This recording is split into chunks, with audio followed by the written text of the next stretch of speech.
আসসালামু আলাইকুম। সংবাদে আপনাদের সবাইকে স্বাগত জানাচ্ছি। আমি ফিরোজ তোহা। শুরুতেই সংবাদ শিরোনাম। বাংলাদেশের সর্বশেষ গুরুত্বপূর্ণ আপডেট সংবাদে আপনাকে স্বাগত। শুরুতেই সংবাদ শিরোনাম, পরে বিস্তারিত। শুরুতেই জানিয়ে দিব, রাষ্ট্রের সাথে প্রতারণা করার অভিযোগে শাস্তি পাবেন ভুয়া মুক্তিযোদ্ধারা, বললেন ফারুক আজম।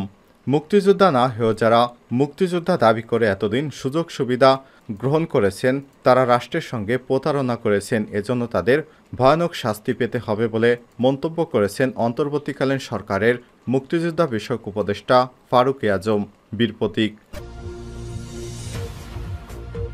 এরপর জানিয়ে দিব, ডিবি প্রধান হারুনুর রশিদ এবং বিপ্লবকে খুঁজে বের করতে হবে, বললেন বিএনপি নেতা ফারুক। এদিকে যুক্তরাজ্যে শেখ হাসিনার আশ্রয় নিয়ে যা বললেন রূপা হক। ছাত্রদের তীব্র আন্দোলনের মুখে দেশ ছেড়ে পালাতে বাধ্য হন শেখ হাসিনা। শেখ হাসিনাকে এবার যুক্তরাজ্য আশ্রয় দেয়া হবে না বলে জানিয়েছেন রূপা হক। এদিকে তরুণেরা বিশ্ব গড়ে তুলতে প্রতিশ্রুতিবদ্ধ, বললেন ডক্টর মোহাম্মদ ইউনুস। জানিয়ে দিব, আগামীতে দেশ পরিচালিত হবে মেধার ভিত্তিতে, বললেন বিএনপির জাতীয় স্থায়ী কমিটির সদস্য ডক্টর আব্দুল মঈন খান। এবং সর্বশেষ জানিয়ে দিব, এবার চট্টগ্রামে শেখ হাসিনা এবং নওফেল সহ 34 জনের বিরুদ্ধে হত্যা মামলা। চট্টগ্রামের বহরহাটে তানভীর সিদ্দিকীকে হত্যার অভিযোগে সাবেক প্রধানমন্ত্রী শেখ হাসিনা এবং সাবেক শিক্ষামন্ত্রী মহিবুল হাসান চৌধুরী, নওফেল সহ 34 জনের বিরুদ্ধে মামলা করেছে নিহতের পরিবার। প্রিয় দর্শক, এতক্ষণ শুনছিলেন সংবাদ শিরোনাম, এবারে বিস্তারিত। তবে তার আগে বন্ধুরা, অনুরোধ থাকবে সংবাদটিতে একটি লাইক দিন। আর এই চ্যানেলে আপনি নতুন হয়ে থাকলে আমাদের সংবাদটি দেখতে দেখতে চ্যানেলটি সাবস্ক্রাইব করে রাখুন, যাতে করে আমাদের পরবর্তী লেটেস্ট আপডেট সংবাদগুলো সবার আগে আপনার কাছে পৌঁছে যায়। কমেন্ট করে আপনার মূল্যবান মতামত জানিয়ে দিন আপনি বিশ্বের কোন দেশ থেকে আমাদের সংবাদটি দেখছেন এবং শুনছেন। এবারে বিস্তারিত। রাষ্ট্রের সাথে প্রতারণা, শাস্তি পাবেন ভুয়া মুক্তিযোদ্ধারা, বললেন ফারুক আজম। মুক্তিযোদ্ধা না হয়েও মুক্তিযোদ্ধা দাবি করে সুযোগ সুবিধা আদায়কারীদের রাষ্ট্রের সাথে প্রতারণার দায়ে শাস্তি পেতে হবে বলে মন্তব্য করেছেন অন্তর্বর্তীকালীন সরকারের মুক্তিযুদ্ধ বিষয়ক উপদেষ্টা ফারুক আজম বীর প্রতীক। শনিবার 17 আগস্ট দুপুরে চট্টগ্রাম সার্কিট হাউসে আইন শৃঙ্খলা বাহিনীর সাথে সভা শেষে সাংবাদিকদের এক প্রশ্নের জবাবে তিনি এই মন্তব্য করেন। ফারুক আজম বলেন, ভুয়া মুক্তিযোদ্ধা নানানভাবে নানান আঙ্গিকে হয়েছে। যাচাই বাছাই করে যাদেরকে সত্যিকার পাবো তারা থাকবে, আর যাদেরকে পাবো না তারা থাকবে না, চলে যেতে হবে। রাষ্ট্রের সাথে প্রতারণার দায়ে তাদেরকে শাস্তিও পেতে হবে। তিনি বলেন, মন্ত্রণালয় যা যাচাই বাছাই করবে একদিনে বললে তো হবে না, এটা প্রক্রিয়াধীন।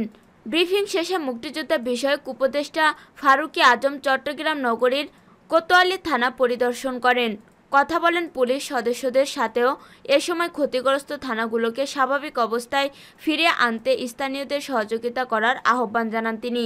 এ সময় Chattogram metropolitan police commissioner Saiful Islam, জেলা প্রশাসক আবুল বাসার, ফখরুজ্জামান সহ ঊর্ধ্বতন কর্মকর্তারা উপস্থিত ছিলেন। হারুন বিপ্লবকে খুঁজে বের করতে হবে, বললেন ফারুক। পুলিশের অতিরিক্ত কমিশনার হারুনুর রশিদ ও যুগ্ম কমিশনার বিপ্লব কুমার সরকারকে খুঁজে বের করতে হবে বলে মনে করেন বিএনপির চেয়ারপারসনের উপদেষ্টা ও সাবেক বিরোধী দলীয় চিফ হুইপ জয়নুল আবেদিন ফারুক। তিনি বলেন, কোথায় হারুন, কোথায় বিপ্লব? তাদেরকে খুঁজে বের করতে হবে। যারা এই ছাত্র আন্দোলনে গুলির নির্দেশ দিয়েছেন তাদেরকে অবশ্যই খুঁজে বের করতে হবে। শনিবার দুপুরে জাতীয় প্রেস ক্লাব মিলনায়তনে এক আলোচনা সভায় তিনি এসব কথা বলেন। ছাত্র জনতার উপর পুলিশের গণহত্যার নির্দেশদাতা খুনি হাসিনাকে দেশে ফেরত এনে বিচার ও সন্ত্রাসী সংগঠন হিসেবে আওয়ামী লীগকে নিষিদ্ধ ঘোষণার দাবিতে এই আলোচনা সভা করে জাতীয়তাবাদী মুক্তিযোদ্ধা দল। জয়নুল আবেদিন ফারুক বলেন, আমার নেতা তারেক রহমানের একটি শব্দ কোনো পত্রিকায়, কোনো টেলিভিশন প্রচার করতে দেয়নি অবৈধ সরকার। বিগত 16 বছরের শহীদ জিয়ার বিরুদ্ধে কথা বলেছে, তাদেরকে আইনের আওতায় আনতে অন্তর্বর্তীকালীন সরকারকে আহ্বান করেন তিনি। বন্দি চুক্তির মাধ্যমে শেখ হাসিনাকে দেশে এনে বিচারের আওতায় আনার দাবিও করেন তিনি। জাতীয়তাবাদী মুক্তিযোদ্ধা দলের সভাপতি ইশতিয়াক আজিজ উলফাতের সভাপতিত্বে এবং সাধারণ সম্পাদক সাদেক আহমেদ খানের সঞ্চালনায় আলোচনা সভা আরও বক্তব্য দেন বিএনপির স্থায়ী কমিটির সদস্য মেজর হাফিজ উদ্দিন আহমেদ, চেয়ারপারসনের উপদেষ্টা আব্দুস সালাম, ফজলুর রহমান প্রমুখ। যুক্তরাজ্যে শেখ হাসিনার আশ্রয় নিয়ে যা বললেন রূপা হক।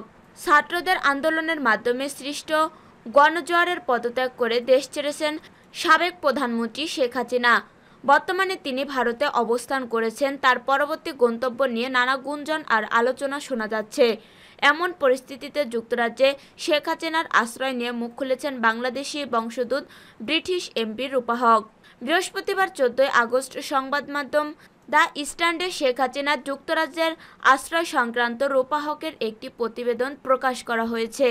এতে রূপা হক জানান, আমার সরকারের শেখ হাসিনাকে যুক্তরাজ্যের আশ্রয় দেওয়া সমীচীন হবে না। তিনি লিখেন, বাংলাদেশের নৈরাজ্যমান অবস্থা নিয়ে জর্জ হ্যারিসন গান গেয়েছেন। গত সপ্তাহে আবার তিনি সঠিক প্রমাণিত হয়েছেন। রূপা হক লিখেছেন, বাংলাদেশে সাদ্দাম হোসেনের ক্ষমতাচ্যুতির মতো একই ঘটনা প্রতিফলন দেখা গেল, যেখানে জাতির পিতার ভাস্কর্য গুঁড়িয়ে এবং কুশপুত্তলিক দাহ করা হয়েছে। এ সহিংসতা ঢাকা থেকে টাওয়ার হ্যামলেট পর্যন্ত পৌঁছেছে। রূপা হক ছাত্র আন্দোলনের মুখে শেখ হাসিনার পতনকে তিয়ানানমেন স্কয়ারের সঙ্গে তুলনা করে লেখেন, শেখ হাসিনা দেশটির আয়ুষ্কালের বড় একটি অংশই শাসন করেছেন। সর্বত্র তার পিতার ভাস্কর্য ও চিত্রকর্ম স্থাপনা নিশ্চিত করেছেন।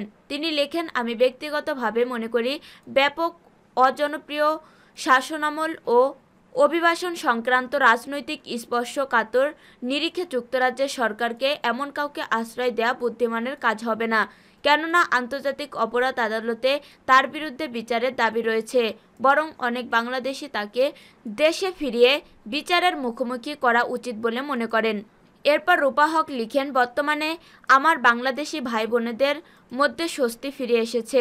সরকারের বিরুদ্ধে কথা বলেই আর নিপীড়নের ভয়ের সংস্কৃতি নেই। আশা করি সেখানে গণতন্ত্র ফিরবে। তরুণরা নতুন বিশ্ব গড়ে তুলতে প্রতিশ্রুতিবদ্ধ, বললেন ডক্টর ইউনূস। টেকসই ভবিষ্যৎ বিনির্মাণ ও নতুন বিশ্ব গড়ে তুলতে গ্লোবাল সাউথের কৌশলের কেন্দ্রবিন্দুতে তরুণ এবং ছাত্রদের রাখার আহ্বান জানিয়েছে বাংলাদেশের অন্তর্বর্তীকালীন সরকারের প্রধান উপদেষ্টা অধ্যাপক ডক্টর মোহাম্মদ ইউনূস। তিনি বলেছেন, তরুণরা নতুন বিশ্ব গড়ে তুলতে প্রতিশ্রুতিবদ্ধ। গ্লোবাল সাউথ নেতাদের উদ্দেশ্যে তিনি বলেন, আমাদের কৌশলগুলোর কেন্দ্রবিন্দুতে অবশ্যই তরুণ এবং ছাত্রদের রাখতে হবে, যারা গ্লোবাল সাউথের জনসংখ্যার উল্লেখযোগ্য অংশ। আমাদের জনসংখ্যার 2/3 তরুণ এবং তারা সমাজের সবচেয়ে শক্তিশালী অংশ।